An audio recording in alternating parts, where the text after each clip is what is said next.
it's so fiendishly complicated. There's how many million neurons involved in visual processing. Once certain neurons stop functioning as well as they would have done, virtually any combination of bits of your visual processing might go.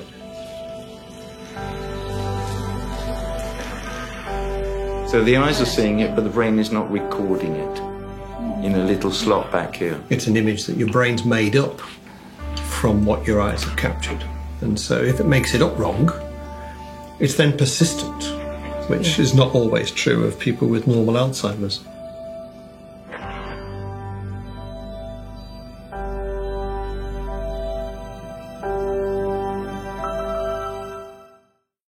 Hello, you are our director, filmmaker behind Do I See What You See? Correct.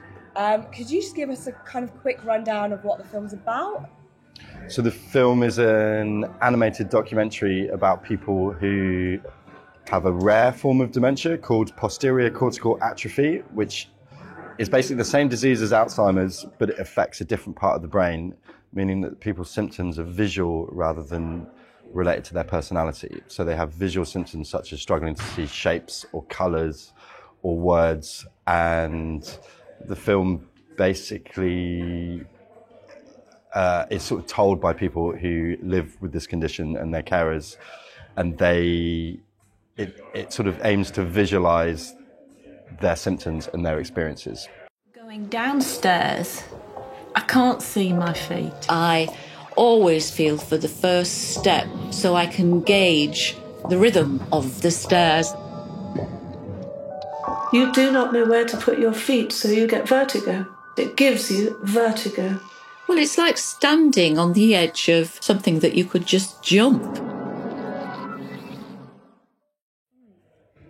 Could you tell us a bit about how you made it? Because as you said, it's sort of an animated film, but there's lots of elements to it. I mean, the film is driven by the interviews I did with the people who've been diagnosed with PCA, and I basically took their interviews and cut down the most interesting bits and then used that as a start point for animating. And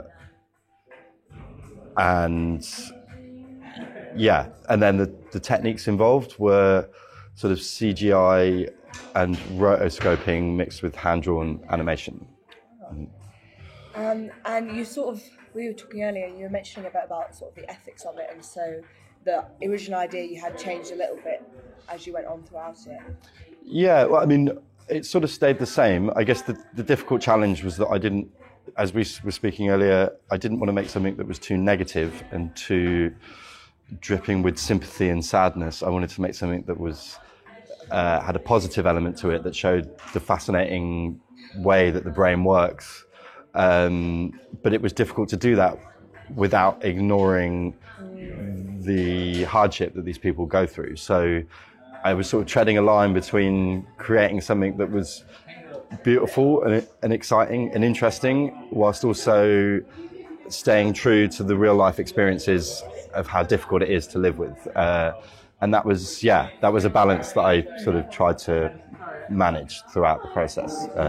Not getting too carried away with doing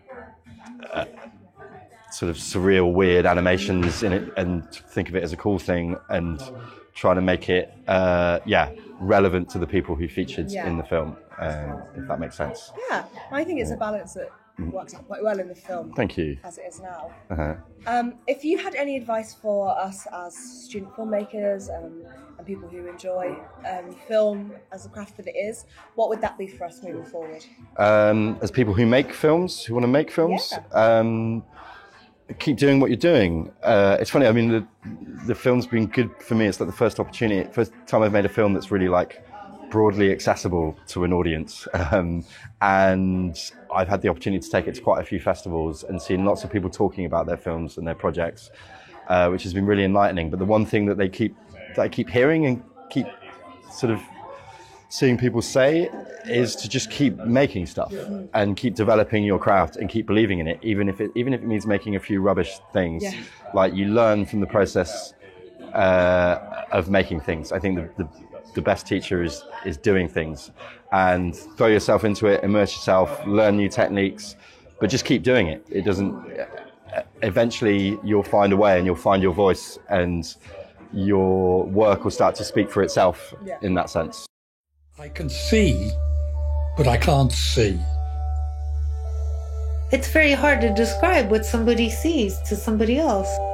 We might all see this differently, but we would assume we all see it the same. But I can't say, what do you see? Because you're going to look at me and say, well, I see what you see, aren't you? You're going to say, well, I see that. It's such an amazing thing.